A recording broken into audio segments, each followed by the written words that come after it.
कांग्रेस अनुसूचित जाति विभाग के प्रदेश अध्यक्ष प्रदीप अहिरवार ने आज एक विस्फोटक प्रेस वार्ता कर मंत्री प्रतिमा बागरी पर फिर से जाति प्रमाण पत्र में धांधली के गंभीर आरोप लगाए। अहिरवार ने कहा कि सरकार ने एक सोची समझी साजिश के तहत छानबीन समिति का इस्तेमाल कर मंत्री को क्लीन चिट दिलवाई है ताकि उन्हें बचाया जा सके। अहिरवार के अनुरूप मंत्री प्रतिमा बागरी मूल रूप से राजपूत बागरी समाज से ताल्लुक रखती हैं। कांग्रेस ने दस्तावेजों का हवाला देते हुए दावा किया कि ट्राइबल रिसर्च इंस्टीट्यूट की 1998-99 की रिपोर्ट और 1961-71 की जनगणना में भी उनके परिवार की स्थिति स्पष्ट थी, जिससे समिति ने जानबूझकर दरकिनार कर दिया। उन्होंने कहा कि 112 वर्षों से सतना निवासी परिवार ने 1950 के संविधान आदेश और तकनीकी नियमों को ताक पर रखकर ये लाभ हासिल किया।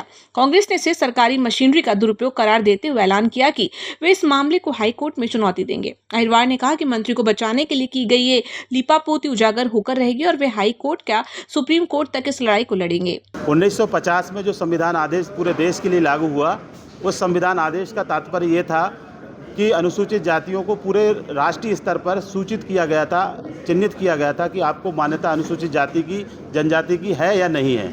उस अधिसूचना में विंध्य प्रदेश, जो तत्कालीन विंध्य प्रदेश था मध्य प्रदेश का, उसमें 10 जातियां अनुसूचित जाति में शामिल थीं, लेकिन प्रतिमा बागरी की बागरी जाति शामिल नहीं थी। अब प्रतिमा बागरी जी ये कह रही हैं कि मैं 1917 से हमारे परिवार के लोग वहाँ रह रहे हैं, तो मैं भी मानता हूँ कि आप 1917 से वहाँ और आपके परिवार के लोग रह रहे हैं, लेकिन प्रतिमा बागरी जी से मेरा सवाल है कि जब अनुसूचित जाति की सूची बन रही थी तब आपके परिवार के लोग कहाँ गए थे?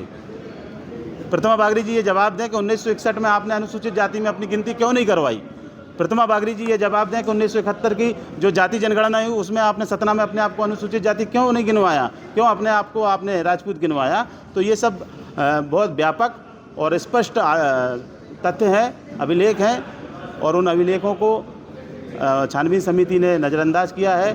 चूँकि मंत्री हैं, बचाने का प्रयास 1 साल से हो रहा था, हाईकोर्ट के आदेश पर उन्होंने छानबीन समिति ने निर्णय दिया है।